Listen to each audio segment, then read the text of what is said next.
RCN. Le son de la différence. Parole de paix sur RCN, Stéphane Tabourin. Bonjour à toutes, bonjour à tous. Nous sommes réunis comme tous les un jeudi sur deux, à 11h, pour une émission de Parole de Paix. Parole de Paix, c'est un magazine qui est proposé par un certain nombre d'associations, d'organisations, qui reçoit quelquefois des invités. Aujourd'hui, nous avons 4 invités. Et nous sommes un magazine humaniste d'information, d'analyse et de discussion. Notre collectif échange autour des questions nécessaires à la paix, à faire humanité, mais aussi sur des conflits, des guerres et leur préparation. Des sujets que nous discutons et que nous voulons partager avec les auditrices et les auditeurs, parce que tout ce qui touche à l'humain nous concerne toutes et tous. Dans cette émission, nous allons aborder la question du féminisme en 2022 et des luttes féministes, parce que on est un pays qui est encore très très machiste et très difficile, plus difficile quand on est une femme que quand on est un homme. Et nous recevons autour des micros, je fais un tour, je commence par ma gauche. Bonjour Anne. Bonjour. Anne, tu représentes un syndicat qui s'appelle la FSU, Fédération Syndicale Unitaire, je crois. Ouais, une fédération qui regroupe 22 syndicats de la fonction publique et principalement de l'éducation nationale. D'accord, bonjour Anne. Nous avons également Lucie qui est avec nous. Bonjour, donc moi je fais partie de la FSE, la Fédération Syndicale Étudiante, et on est un syndicat étudiant qui est implanté à Nancy à la Fac des Lettres. Très bien, FSE. On vous donnerait un peu après vos coordonnées pour si les auditeurs ou les auditrices sont intéressés pour vous rencontrer. Nous avons également Inès, juste à côté de moi. Bonjour. Alors Inès, toi tu appartiens à... Alors du coup moi j'appartiens à Nous Toutes, je suis la présidente de l'association de l'antenne de Nancy, puisque Nous Toutes est un collectif qui est national. Et puis également nous avons Yacine. Bonjour Yacine. Bonjour, je suis aussi bénévole à Nous Toutes. Oui. Et je n'ai pas de mandat. Donc, mais tu as le droit de parler dans Parole de Paix. On a tous le droit à la parole parce que on est bien sûr. Je comprends que quand on dépend d'une organisation, on a un mandat à donner, mais aussi dans cette émission, les uns, les unes, les autres peuvent venir. Faire part de leurs témoignages et de leur point de vue, parce qu'on pense que les questions qu'on soulève dans Parole de Paix, et qui sont des questions très très très diverses, on a le droit toutes et toutes de réfléchir, d'avoir des avis, de se former, et peut-être de passer à l'acte, aller aussi militer dans une association. Donc là, on a Nous Toutes, on a un syndicat étudiant, le FSE, on a un syndicat de la fonction publique, la FSU. Et moi, je suis pas présenté, je suis Stéphane du mouvement de l'objection de conscience, membre du collectif qui anime tous les 2 semaines Parole de Paix. Et nous avons avec nous Pierre à la technique. Merci Pierre qui nous suit si techniquement. Voilà. On commence comme d'habitude par quelques brèves. Alors moi je voulais vous parler à la fin du mois de novembre, 28, 29 et 30 novembre, nous avons sur Nancy le procès en appel des malfaiteurs de Bure. Sans doute vous ne le savez pas parce qu'on n'en parle pas beaucoup, mais à Bure, c'est l'endroit où Cigéo veut enfouir les déchets nucléaires qui viendraient des 4 coins du monde, de la France et des 4 coins du monde. Donc une riposte, des gens ne sont pas d'accord pour cet enfouissement parce que ça pose énormément de problèmes. Des problèmes de danger pour la population, et donc il est important de lutter contre Bure. On a fait l'an dernier une émission avec une militante de Bure qui était avec nous. Donc le procès des malfaiteurs et malfaiteuses de Bure à Nancy, le procès en appel aura lieu les 28, 29 et 30 novembre. Et les gens, il y a un site qui s'appelle Nous sommes tous des malfaiteurs.noblogs.org, ou un autre site qui s'appelle bure.info, et on retrouve, ils font également autour de cette action-là, il y a un procès en appel. Donc ça, c'est la partie l'utilisation de la justice pour violenter les mouvements sociaux. On en a parlé ici même dans la dernière émission avec la dissolution du bloc lorrain, la volonté de dissolution du bloc lorrain, et les militants antinucléaires et j'espère que nous tous et nous toutes, nous irons leur donner un petit coup de main. Donc il y a le procès, je redis encore une fois, le 28, 29 et 30 en appel. Donc et il y a également un programme le 21 novembre à la fac de lettres à 19h30. Il y a une conférence sur les enjeux du nucléaire aujourd'hui, parce qu'on a un gouvernement qui veut relancer de plus en plus le nucléaire. Le mercredi 23. Il y a également une présentation d'une revue. Le jeudi 24 novembre, il y a aussi quelqu'un qui est très connu dans le milieu écologiste en général, qui s'appelle Hervé Kempf, qui viendra autour de son livre qui s'appelle « Le nucléaire n'est pas bon pour le climat ». Il est aussi rédacteur en chef du site Reporter, avec le mot « terre » à la fin. Donc voilà, donc c'est un programme et la journée du samedi est aussi énorme, beaucoup de choses sur la fac de lettres le samedi 26 novembre et en fin d'après-midi des activités se passent à la piscine 5 avenue de Metz à Maxéville. Donc voilà, grosse actualité autour du procès des malfaiteurs et malfaiteuses de Bure à Nancy, 28, 29, 30 novembre, et la semaine précédente, des actions de réflexion, de débat, voilà. Donc voilà, j'ai fini pour cette brève qui n'était pas si brève que ça. Est-ce que vous avez des brèves de ce qui est dans l'actualité? On va parler bien sûr, et c'est pour ça qu'on fait l'émission autour du féminisme.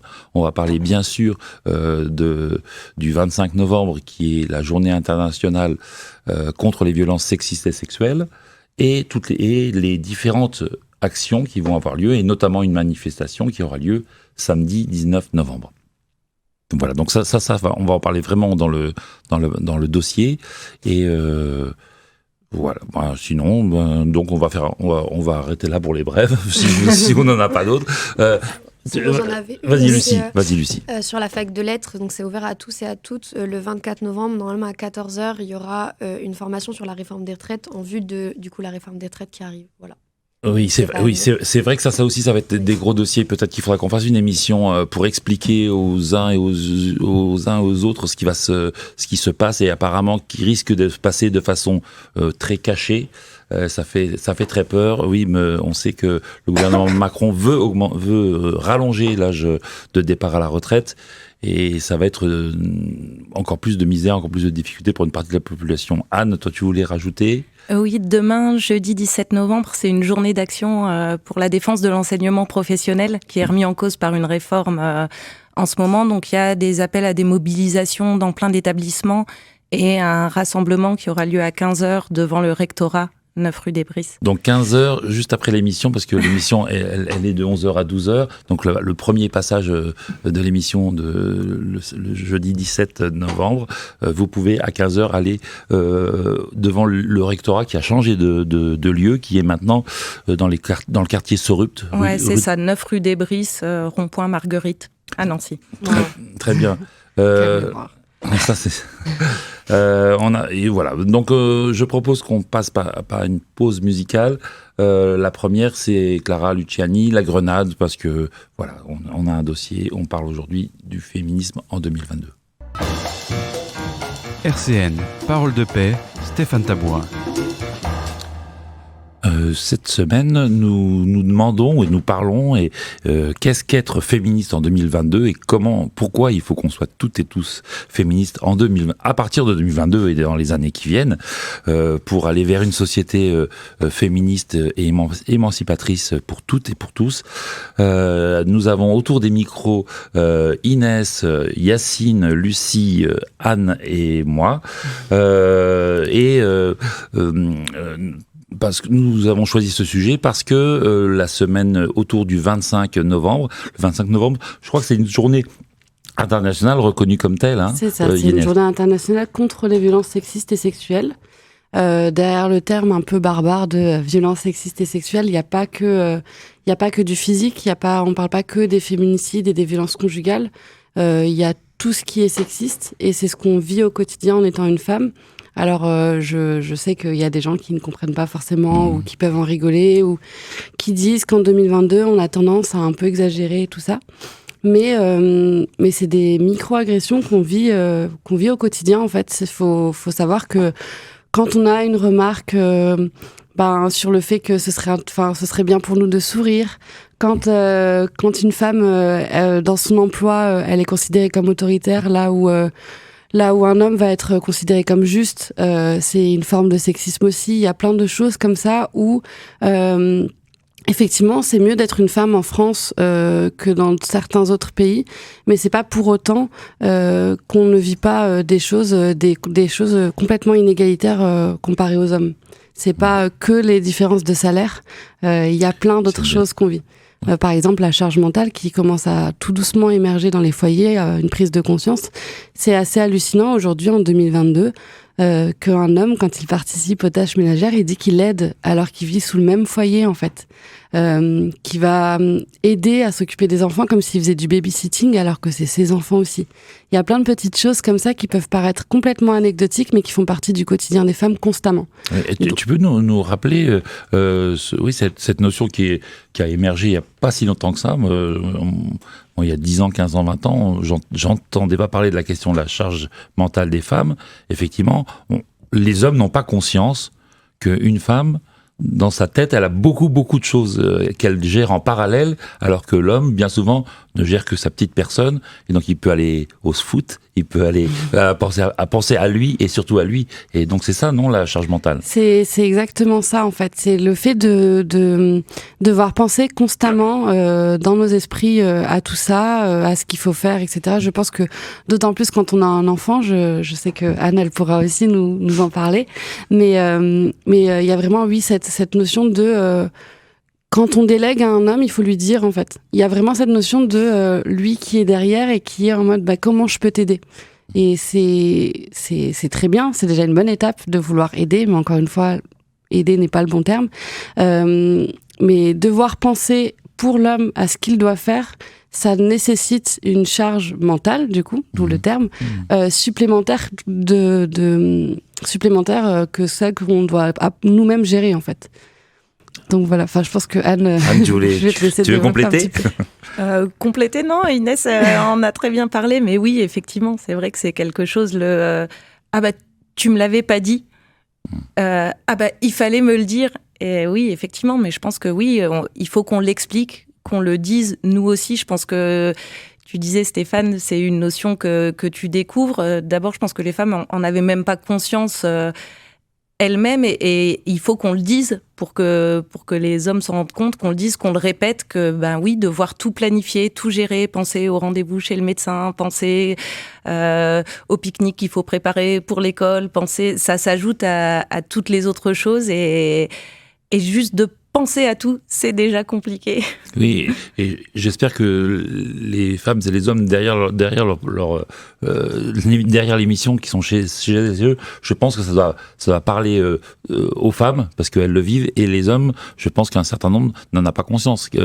Il faut passer en revue toutes les choses qu'il y a dans une vie, qui s'occupe des enfants et de l'école, qui s'occupe du linge, qui s'occupe des repas, qui y pense, parce que comme vous venez de le dire toutes les deux, oui, les choses ne viennent pas comme ça d'un claquement de doigts. Je dirais presque en provocation, maman n'est plus là. Exactement. Et c'est vrai qu'il y a besoin il y a besoin d'un changement de génération, un changement de civilisation presque, où il faut arrêter avec c'est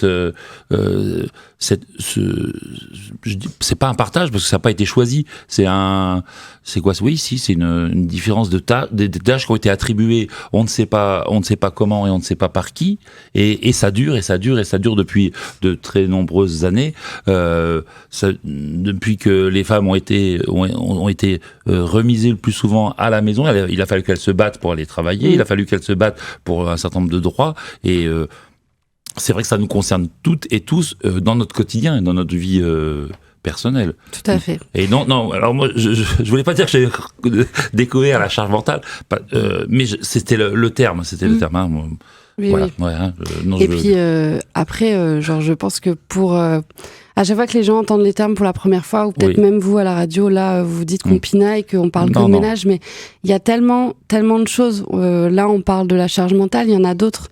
Il y a le fait, donc, du coup, de la charge mentale, le fait ça peut paraître, on peut avoir l'impression que c'est pas récurrent, mais les agressions dans la rue, le fait d'être constamment appelé, par rapport à nos jupes, etc., même si ça concerne pas ça concerne pas tout le monde tout le temps. Je pense que moi, je n'ai jamais connu une femme qui ne m'a pas dit qu'elle avait déjà vécu ça. Ça veut pas dire que c'est régulier, mais suffisamment pour que ça arrive à tout le monde. Du coup, comme je le disais, dans la sphère professionnelle, le fait que à chaque fois, quelle qu'elle soit la femme, si vous regardez bien, même sous les commentaires de femmes illustres et tout, il y a toujours des commentaires par rapport au physique, là où les hommes, on va montrer leurs compétences, si c'est des bons acteurs, des choses comme ça. Les femmes, c'est toujours sur le physique. Il y a vraiment la volonté pour la société de devoir avoir une validation en fait du physique des femmes. Il y a vraiment tout qui est tourné autour de le physique des femmes, alors qu'on est derrière pas que ça.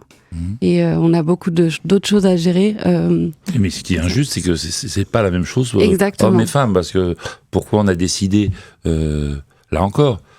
Je sais pas d'où ça vient tous ces pas stéréotypes, mais toutes ces injonctions. Si tu nais fille et si tu nais garçon,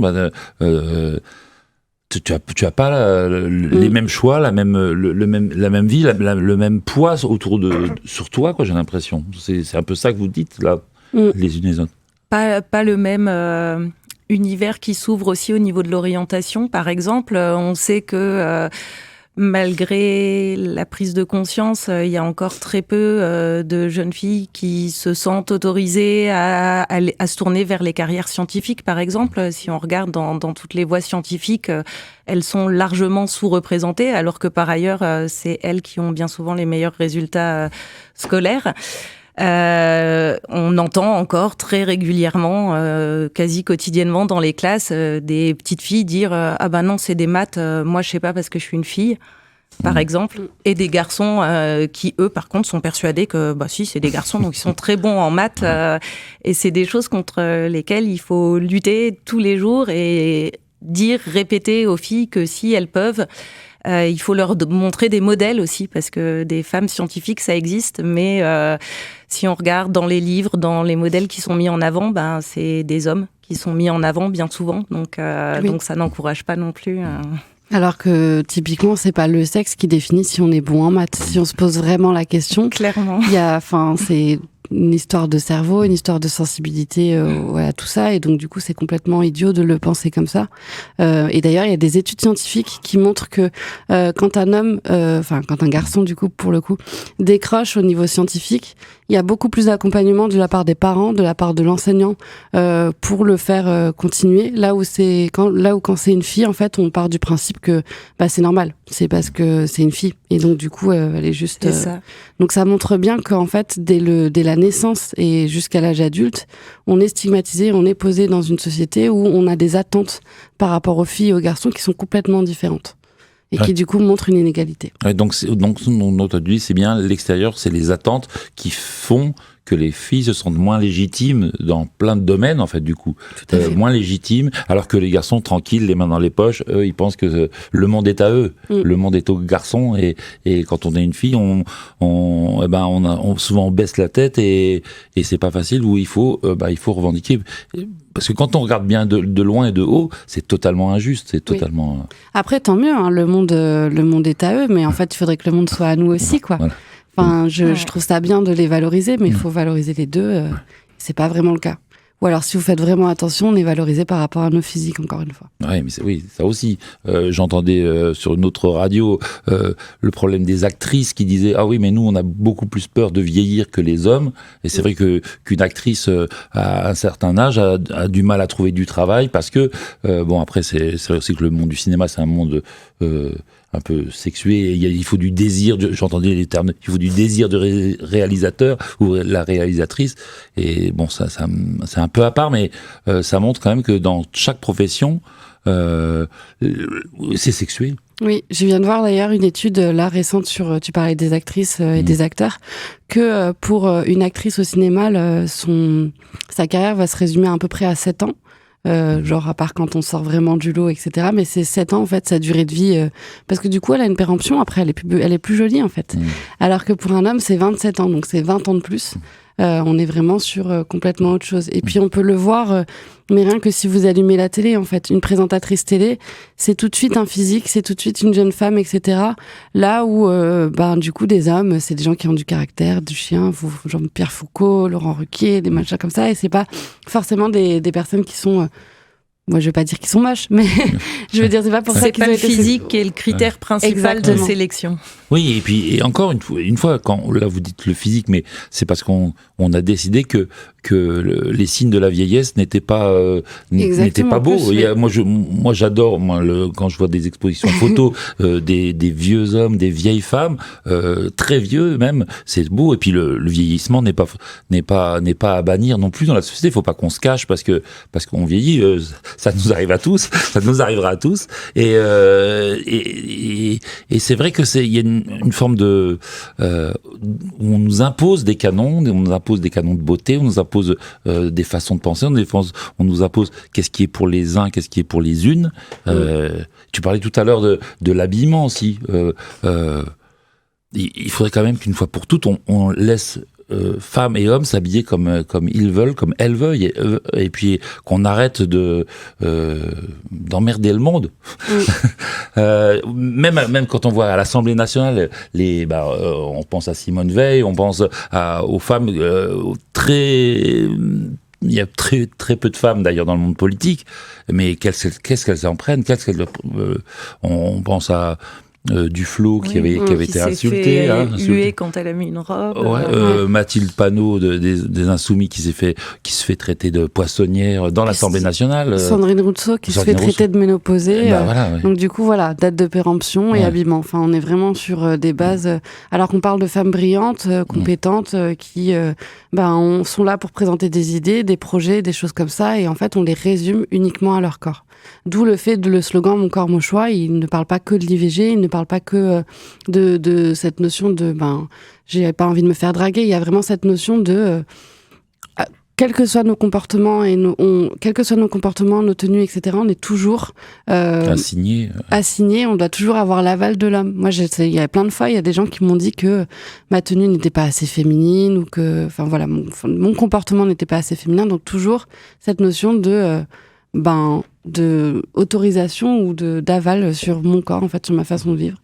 Et oui, je suis pas sûre qu'un homme, par exemple, se pose la question quand il doit sortir le soir de comment il s'habille pour minimiser les risques auxquels il peut être confronté. Alors que je pense que les femmes, elles vont se demander j'ai envie de mettre cette robe-là, mais je vais être dans la rue toute seule, est-ce que je la mets ou est-ce que je mets plutôt autre chose Ouais, ça aussi, c'est devoir penser, anticiper le comportement, alors que c'est les autres qui ont un comportement anormal, devoir soi-même essayer de se protéger. Ça fait partie en soi de la charge mentale, parce que juste on pense est-ce que je peux prendre cette rue, est-ce que c'est pas assez éclairé, donc comment je vais faire, comment je fais pour rentrer aussi, parce que même moi quand je vais en soirée et que je rentre du centre-ville et que j'ai 40 minutes à pied, je les fais jamais seule.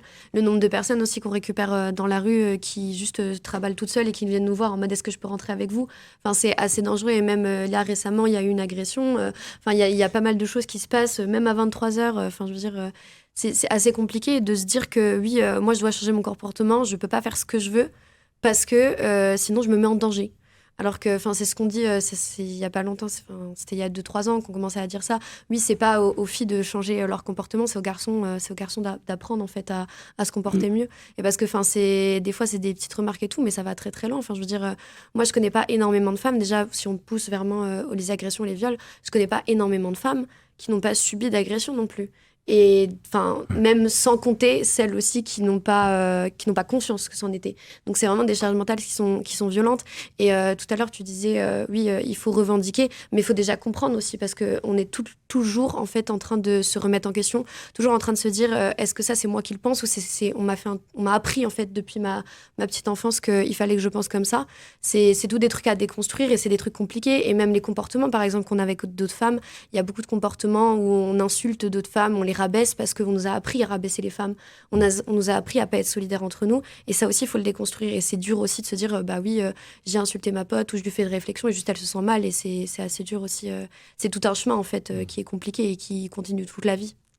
Et ça me fait penser, moi, je sais pas pourquoi, mais y compris dans notre belle devise républicaine, c'est liberté, égalité, mais c'est fraternité. Fraternité, c'est les frères, c'est les hommes entre eux. C'est pas c'est pas le terme, c'est pas sororité. Et il y a un terme qui va pour les deux, c'est l'adelphité. Donc peut-être qu'il faudrait aussi, oui, même dans liberté, égalité, fraternité, non, liberté, égalité, même égalité, du coup. Oui, égalité, bien sûr. Puis liberté de rester dans la cuisine, et puis de penser à... Non, oui, on peut tout déconstruire, par fait. rapport au slogan. Ouais. Et on était sur les vêtements aussi. Alors moi qui représente aussi des enseignants, l'institution scolaire, elle a un rôle vraiment très fort là-dessus. En fin d'année, quand les beaux jours arrivent, en fin d'année scolaire, régulièrement dans des établissements scolaires, on a droit, moi j'ai reçu ce genre de message en tant que mère d'élèves, à des messages rappelant la nécessité aux parents de veiller à ce que leurs enfants aient une tenue adaptée à l'école. En creusant auprès de mes enfants qui sont des garçons, en fait c'était des jeunes filles qui étaient visées, parce qu'elles venaient avec des shorts trop courts, elles venaient avec des crop tops et qu'on voyait leur nombril. Et que derrière ça, il y a des adultes qui sexualisent le corps des petites filles et qui se disent non, on peut pas les laisser venir comme ça à l'école parce que elles montrent trop de leur corps. Enfin voilà, et donc ça veut dire que dès le plus jeune âge, on leur fait comprendre que non, elles peuvent pas s'habiller comme elles veulent, que cette tenue-là n'est pas correcte, et c'est grave. Et puis ça permet encore une fois de dire, de répéter ce que tu disais, que d'où pardon, je perds mes mots. Mais qui est visé, en fait. Il y a toujours vraiment cette notion de, en fait, c'est la faute de la femme, elle doit faire attention, quand on pense juste à l'alcool, ça excuse le comportement des hommes, il avait trop bu et tout, c'est pas de sa faute. Par contre, quand une femme, elle a bu, mais en même temps, t'as bu, enfin, c'est ce qui t'arrive, c'est parce que t'as trop bu. Là, tu parles des tenues, c'est exactement la même chose. On sexualise des enfants, et donc, du coup, c'est à elles d'adapter leur tenue. Et c'est toujours comme ça, alors que, si vous prenez n'importe quel autre exemple dans la vie, à aucun moment, c'est à la victime que t'accables. Si jamais quelqu'un se fait voler son vélo, jamais on va lui dire, ouais, mais en même temps, il était super beau ton vélo. Enfin, tu te rends compte que tu l'as garé à une place, hyper visible et tout. Alors que nous, c'est ça, c'est genre, mais ouais, mais t'étais habillé comme ça, tu t'es comporté de manière hyper exubérante et tout, donc du coup, c'est un peu justifié. Et jamais pour d'autres choses, on va entendre des propos comme ça. Jamais on accuse la victime. Mais vraiment, à l'école aussi, ça va assez loin, parce que moi, je sais qu'une fois, j'avais un prof, il avait, je crois, 50 ans, j'en avais 17, qui me fait des réflexions en mode j'ai un t-shirt, t'es en chaleur, qui fait des sous-entendus sexuels à des enfants.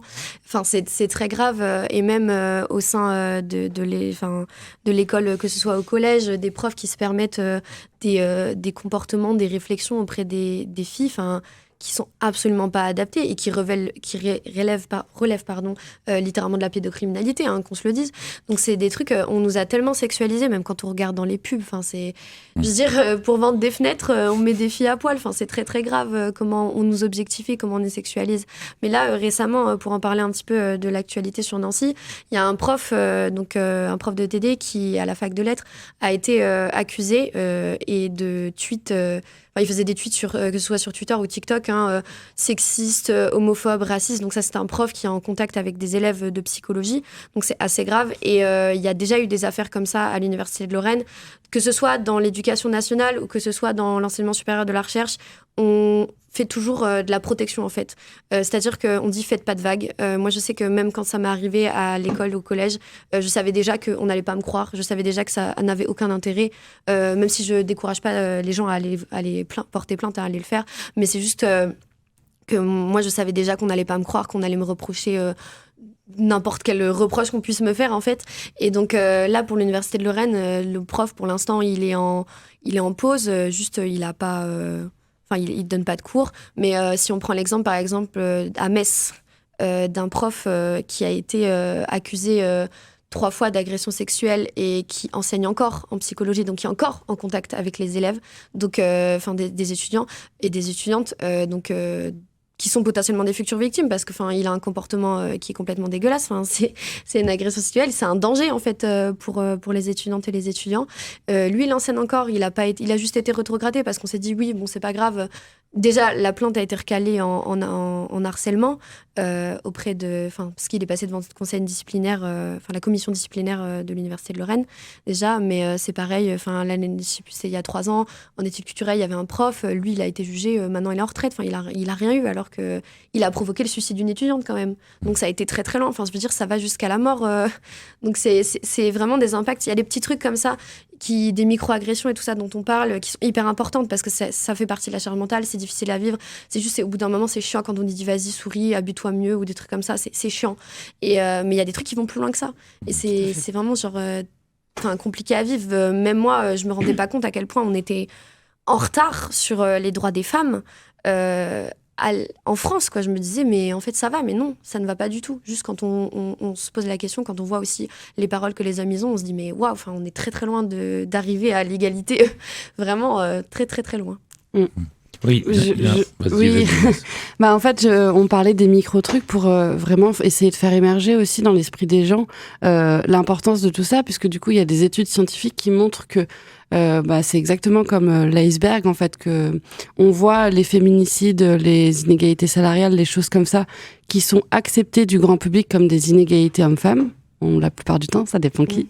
Mais que sous cet iceberg, en fait, c'est toutes les choses que pour les gens ça semble insignifiant, donc la charge mentale, le fait de devoir valider nos tenues, etc. Même les blagues, je sais que c'est con et que les gens disent, on n'arrête pas de dire on peut plus rien dire, on peut plus rigoler de ci, de ça, mais en fait il y a plein de choses où on rigole aux dépens de la femme, on parle, on la sexualise, encore une fois on parle de ça, et c'est peut-être anecdotique, mais c'est ce qui amène tout doucement, et c'est les premières étapes pour amener à, comme tu disais, au viol, au féminicide, aux choses comme ça.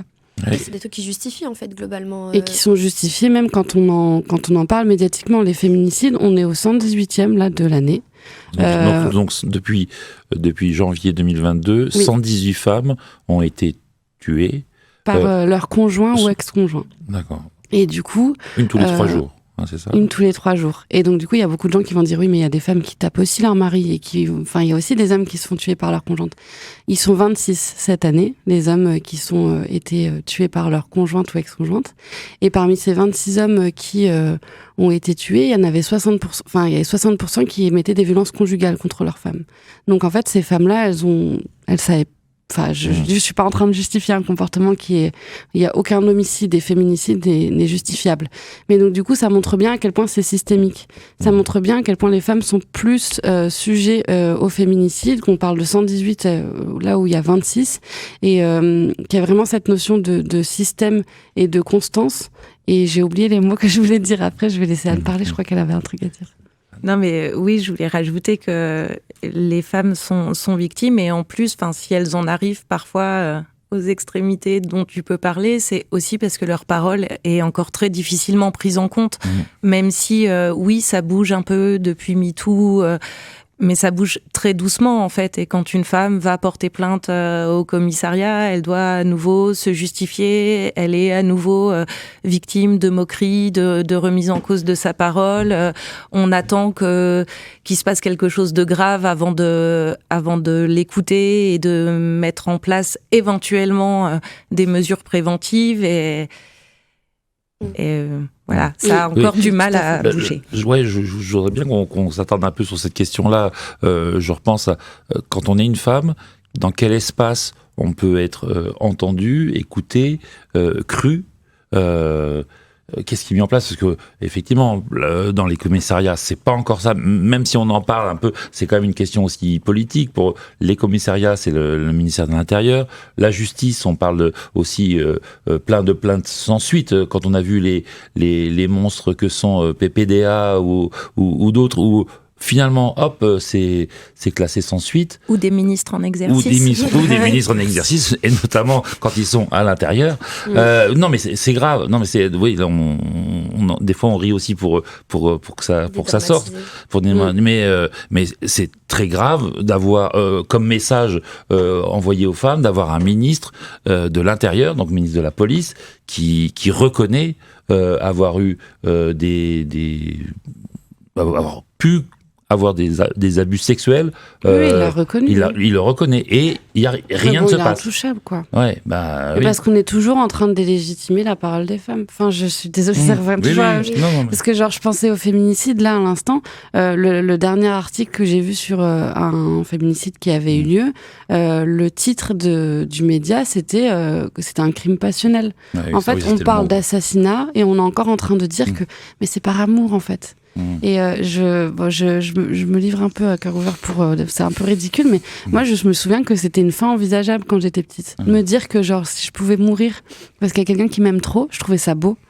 Et en fait, enfin, d'où ce que tu disais de la déconstruction, de réapprendre et de devoir supprimer tout ce qu'on nous a enseigné et de voir qu'est-ce qui est légitime, qu'est-ce qui est pas légitime. Là où genre on parle tout de suite de préméditation quand c'est des femmes que c'était hyper réfléchi, que c'est des psychopathes, que nanana.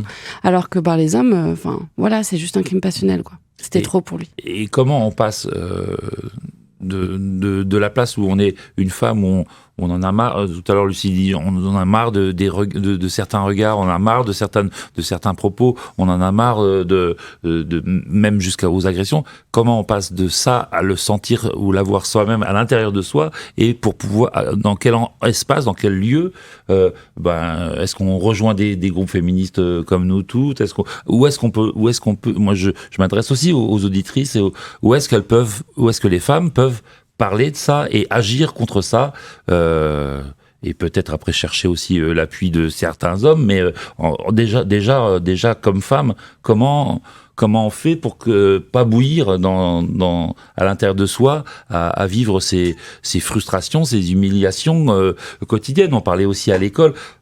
C'est important aussi quand on est enseignant de se former avec des études. Je crois qu'on dit que dans une classe, l'enseignant passe plus de temps à répondre et à parler aux garçons, alors que même c'est un métier, c'est une fonction très féminine.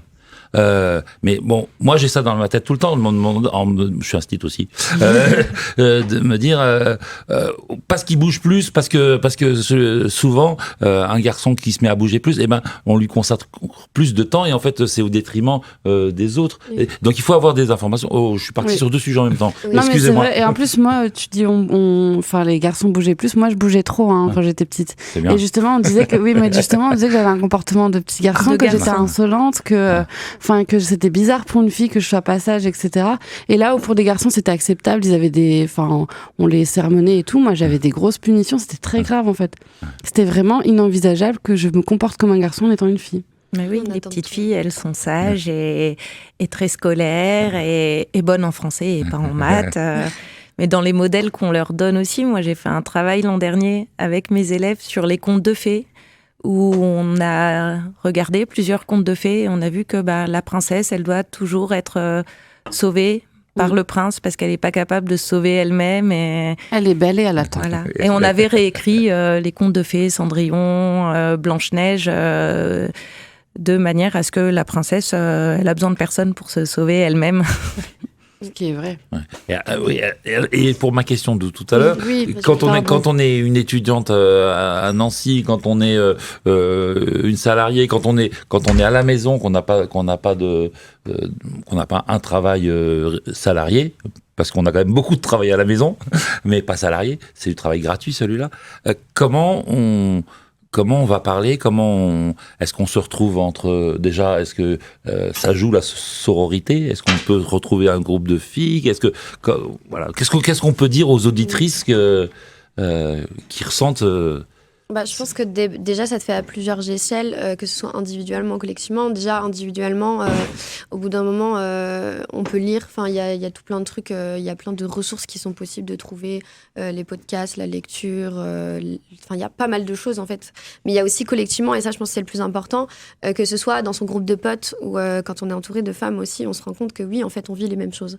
Et quand tu parlais de comment on fait pour que cette colère, elle parte. Déjà, cette colère, moi, je sais qu'individuellement, moi, elle part pas, juste je suis en colère et je continue à être en colère parce que juste j'en ai marre, en fait, que le fait que je sois une femme, ça détermine tellement de choses dans ma vie que j'ai pas le choix. Mais sinon, on peut aller dans des collectifs. Il y a par exemple, il y a Nous Toutes. Moi, je sais qu'au niveau du syndicat étudiant, ça m'a beaucoup aidée parce que même si tout ce qui est syndicat, c'est quand même un milieu où il y a beaucoup d'hommes, il y a de plus en plus de femmes. Et nous, je sais qu'à la FSE, on a un syndicat principalement de femmes et ça...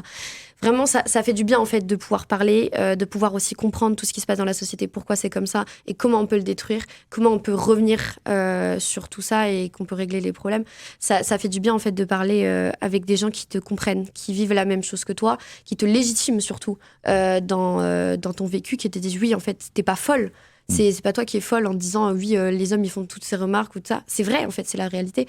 Donc il y a déjà ça qui peut aider, mais vraiment collectivement, en fait, la sororité, je pense que c'est un truc qui est difficile au début parce qu'on nous apprend pas forcément à être solidaire entre les femmes. Comme je disais tout à l'heure, on aime bien se rabaisser entre nous. Enfin, on nous apprend à nous rabaisser quand t'as trop de maquillage, quand elle couche avec trop d'hommes ou des trucs comme ça. On aime bien, on nous apprend à nous insulter entre nous. Mais après, quand on passe ce stade-là, ça permet de vraiment se rendre compte de pas mal de choses et de se dire oui, en fait, j'ai raison. C'est pas dans ma tête qu'il se passe ça, c'est la réalité des choses. Donc quand on a un groupe de femmes qui réfléchit avec des copines, on peut après passer à une étape supérieure quand on est étudiant. Il y a certains syndicats, ou tous, est-ce que tous les syndicats Non, pas tous les syndicats. Il y a des syndicats, je sais pas si on peut appeler ça des syndicats, mais il y a des organisations aussi qui sont assez... machistes encore. Fascistes, qui sont aussi très conservateurs. Je veux dire, tous les syndicats de droite...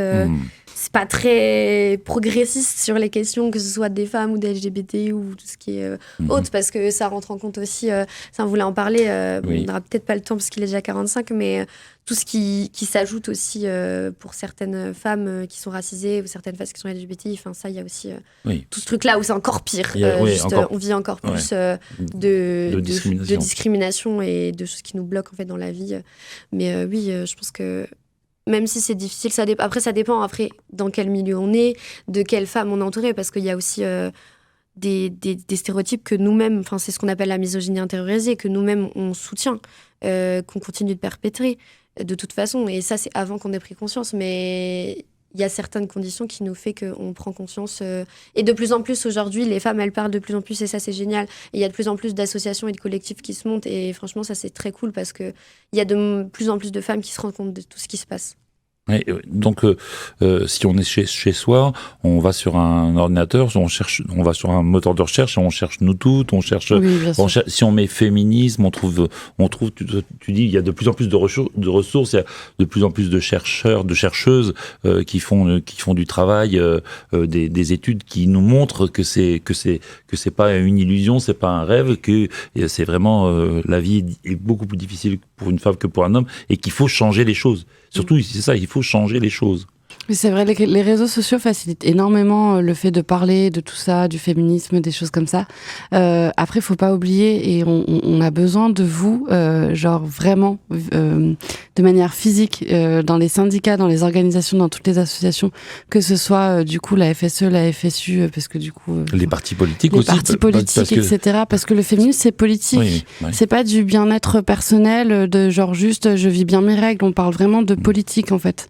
Il y a, bien sûr, ça rentre en ligne de compte, mais c'est vraiment politique et on a besoin de vous pour ça, et je pense que ça peut faire du bien. Moi, ma gestion de la colère, du coup, pour répondre à ta question, elle est passée à travers l'association. Le fait de faire des actions et que les gens me disent « Ah putain, je me sens mieux, vraiment merci », parce que en fait, je me rends compte que ça joue, quoi.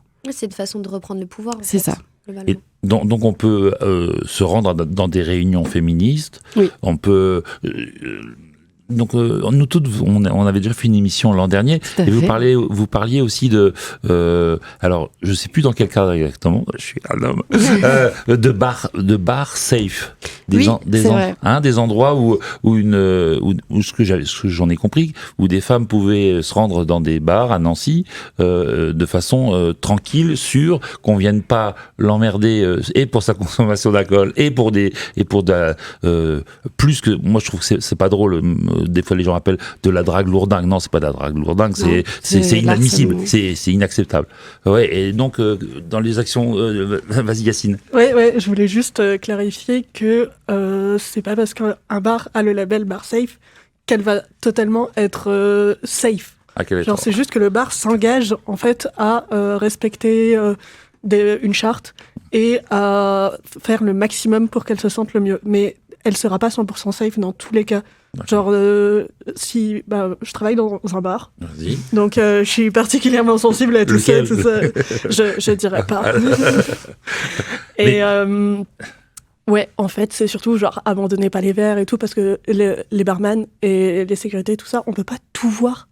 Et c'est pour ça, genre, quand on s'engage, par exemple, en tant que bar safe, ouais, c'est ça, les verres drogués. Ah, ouais. On peut pas voir quand les gens ils abandonnent leurs verres et tout ça. Alors, il y a des trucs qui sont mis en place. Genre les petites capotes à verre. Protection. Ouais, je pense que ça s'appelle littéralement capote à verre.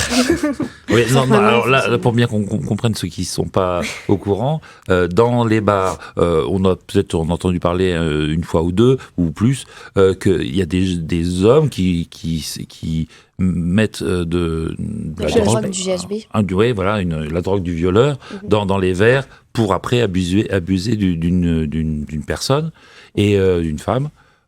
Et donc il y a là, Yacine, tu nous parles il y a des protections pour protéger son verre qui existent. C'est ça. Et le principe du bar safe, c'est que normalement l'établissement s'engage à faire plus attention, mais c'est pas tout. C'est ça que tu nous dis. Il faut aussi. C'est ça. Dans tous les cas, on peut, par exemple, moi, dans le bar où je bosse, on fait énormément de soirées. Où parfois il peut y avoir énormément de monde, on peut pas tout voir. On essaye de faire en sorte, s'il y a des potes qui sont là, on leur dit ouais, regarde bien, s'il y a un problème, tu viens me voir. Mais un bar safe ne veut pas dire qu'il est 100% safe.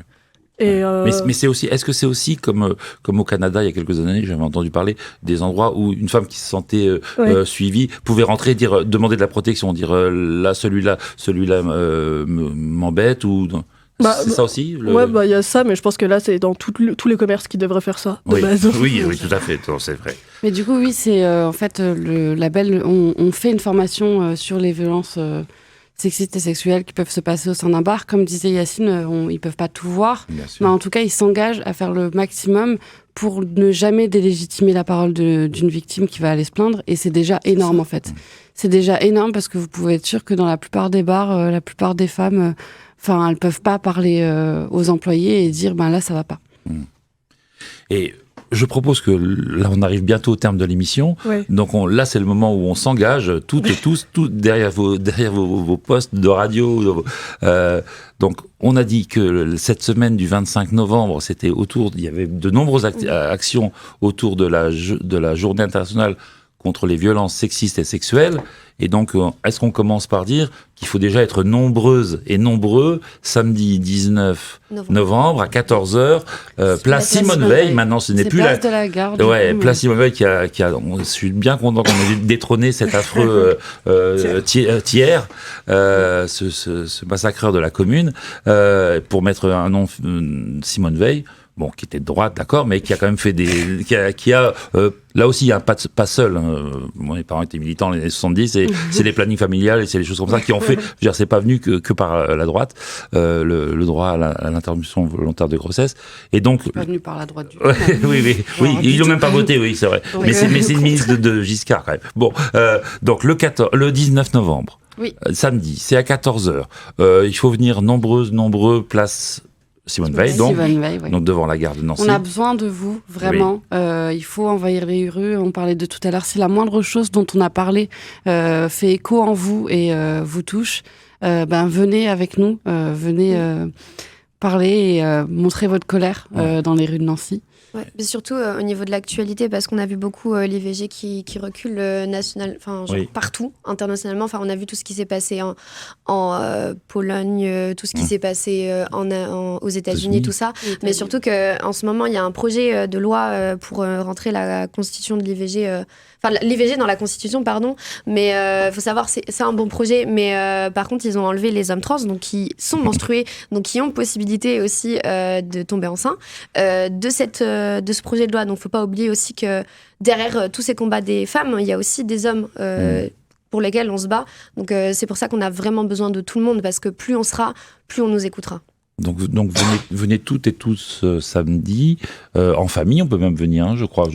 C'est bien. Oui. Il faut commencer aussi à conscientiser, ou en tout cas à permettre aux plus jeunes d'entre nous de la société, parce que il faut quand même qu'on arrive à changer ça. Est-ce que c'est une manifestation contre les violences, donc vraiment les enfants sont bien admis. Il y en avait l'année dernière d'ailleurs, il y avait plein de petits garçons avec écrit « Éduquez vos fils », c'était assez intéressant. Donc vous pouvez tout à fait venir en famille, entre amis, enfin genre toute personne, tout âge, vraiment ça concerne tout le monde. Et même si vous êtes un homme, je pense que ça concerne aussi, pensez aux femmes de vos vies.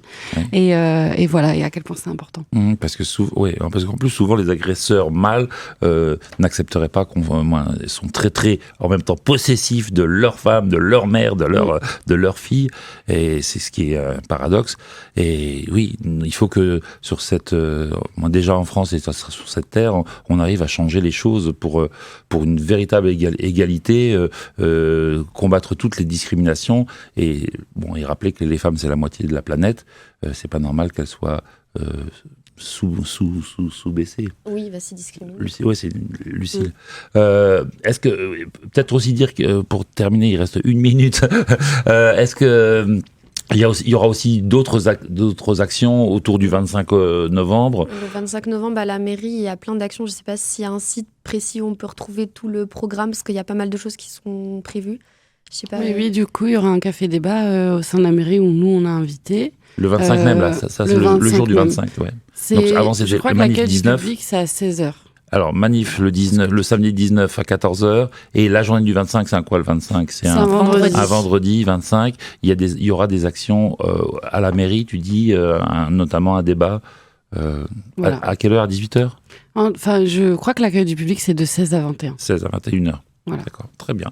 Eh ben, vas-y, Yacine. Je voulais juste dire que, par exemple, si on voulait voir toutes les actions qu'il y avait, on pouvait le faire sur Manifeste, qui justement répertorie toutes les actions qu'on peut aussi. Et aussi... Manifeste Info, alors c'est un site qui s'appelle Manifeste Info, un site où il y a plein d'informations militantes. C'est ça. Et aussi, en ce moment, il y a un collectif qui est en train de répertorier toutes les associations, organisations, etc. de contre-pouvoir pour la lutte féministe, LGBTI-phobie, etc. LGBTI. Et voilà. Eh ben, très bien. Et ben donc tous et toutes dans la rue le 19. Et puis rapprochez-vous engagez-vous ou allez juste toquer à la porte pour demander, pour discuter sur les questions féministes et toutes les discriminations également. Eh bien merci à tous. Merci à vous de nous avoir invités. RCN, www.rcn-radio.org